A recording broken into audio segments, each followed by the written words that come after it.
इस संसार में, इस दुनिया में जितने भी नश्वर वस्तु, नश्वर चीज़ें, नश्वर आदमी है, उन सबसे मोह उठा लो।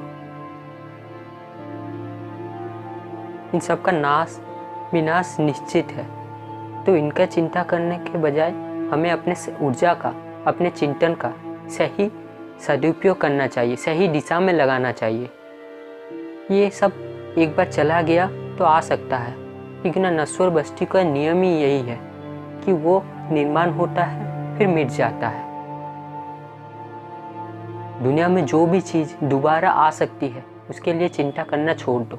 समय और ऊर्जा ये एक बार चला गया तो नहीं आएगा।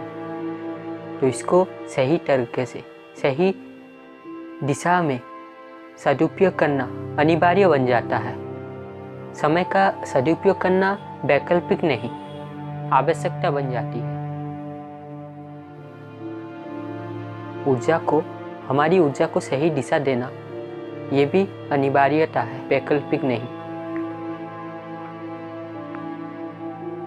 मनुष्य जीवन सबसे अनमोल है, इसे यूं ही गंवाना नहीं चाहिए। ये सबसे श्रेष्ठ योनियाँ है। यही एक योनि है जिसमें आप हंस सकते हो, यही एक ऐसी विशेष योनि है जिसमें आप हंस भी सकते हो, रो भी सकते हो, कुछ उपलब्धियां प्राप्त भी कर सकते हो, कुछ खो भी सकते हो। और यही एक योनि है जिसमें आप भ्रमित हो सकते हो, जिसमें आप अधिक पाप से पाप में लिप्त हो सकते हो। दूसरी तरफ यही भी एक वही योनि है जिससे आप मुक्त हो सकते हो, मनुष्य जीवन के ध्येय को हासिल कर सकते हो, सभी को दिशा दिखा सकते हो, सभी के लिए प्रेरणा बन सकते हो, भविष्य के लिए आदर्श बन सकते हो। आप एक व्यक्ति के भांति जन्म तो ले सकते हो, परंतु एक विचार के भांति सदा के लिए, सदा समय के लिए चिरस्थायी होकर इस संसार में रह सकते हो।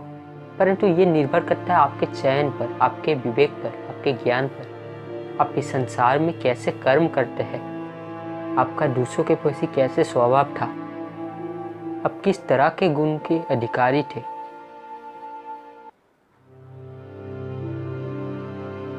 धर्म, अर्थ, काम, मोक्ष, ये 4 चीज मनुष्य जीवन के 4 पुरुषार्थ कहा गया है। इन सबका सही समय पर सही तरह से सदुपयोग करना चाहिए।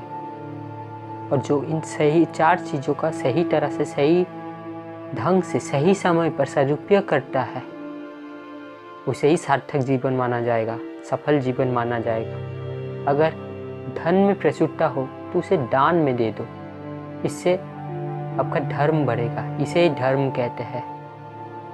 वास्तव में धन का महत्व दान में होता है।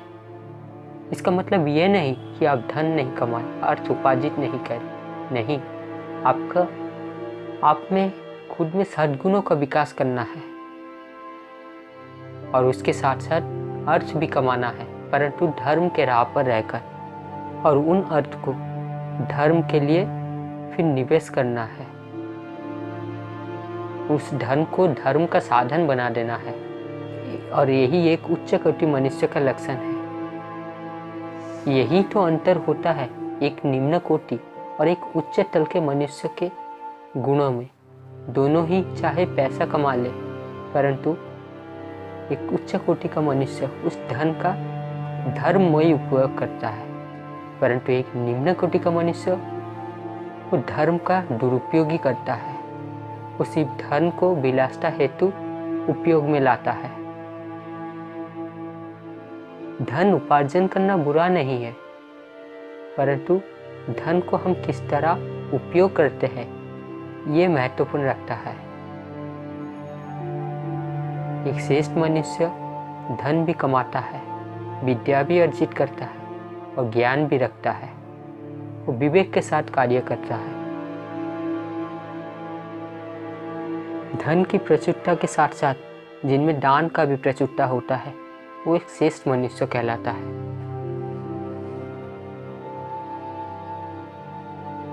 वास्तव में हमें धन को कभी त्यागना नहीं चाहिए, क्योंकि ना जब हम सही गुणों को, सही चीज़ों को त्याग देते हैं, क्योंकि ना जिस प्रकार हम क्योंकि न जिस प्रकार संसार में सही चीज़, सही गुणों को मनुष्य त्याग देते हैं, सही मनुष्य संसार के, राष्ट्र के हित के बारे में ना सोचकर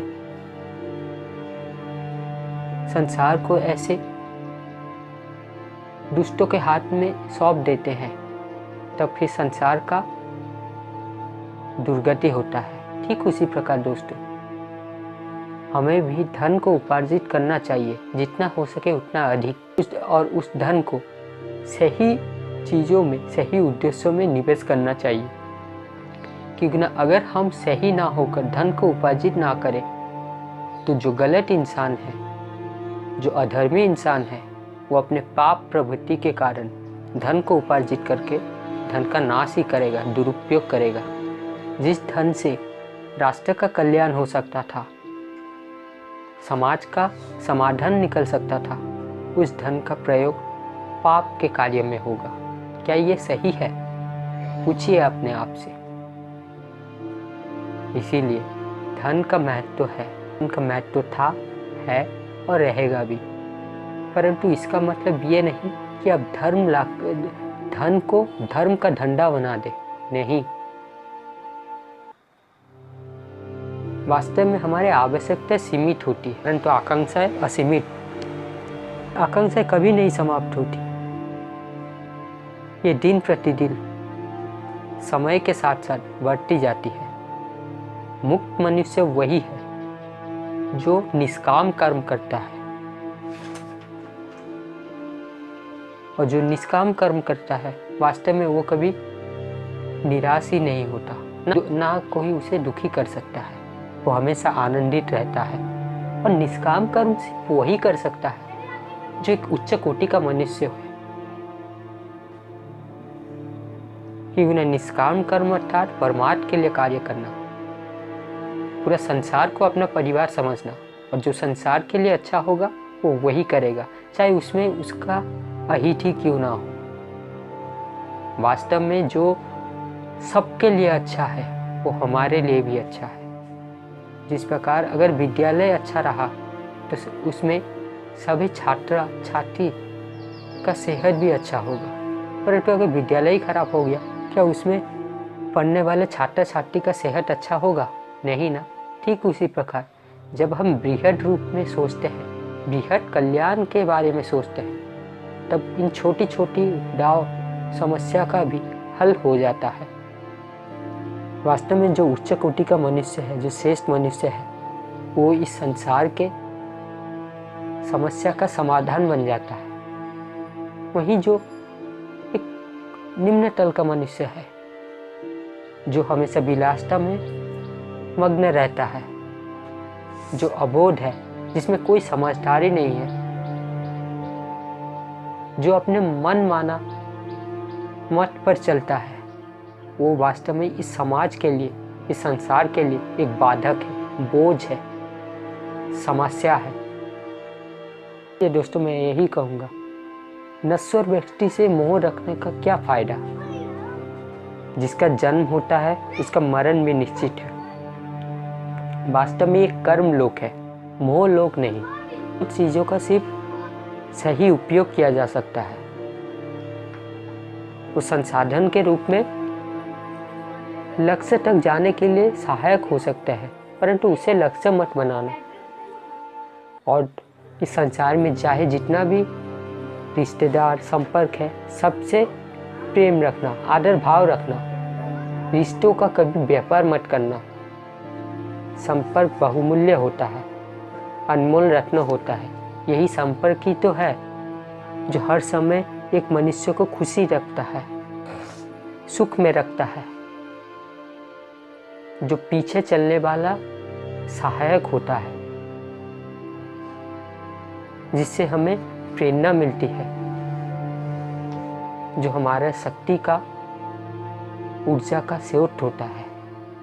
परंतु परिस्थिति विकट तभी बन जाती है, परिस्थिति समस्याजनक तभी लगने लगती है जब हम इसे अत्यधिक मोह कर बैठते हैं, इससे आसक्त हो जाते हैं। हम अपने जीवन के ध्येय को, हम अपने मनुष्य जीवन के ध्येय को भूल जाते हैं। हम इन्हीं को ही सर्वोपरि मानने लगते हैं।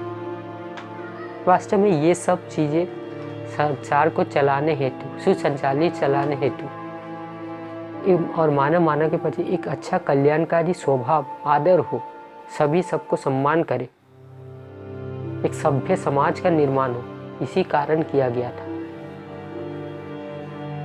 परंतु अगर वही चीज़ तुम्हारे लक्ष्य के, तुम मनुष्य जीवन के ध्येय यानी मोक्ष में बाधक बन जाए तो उसे छोड़ देना उचित होता है।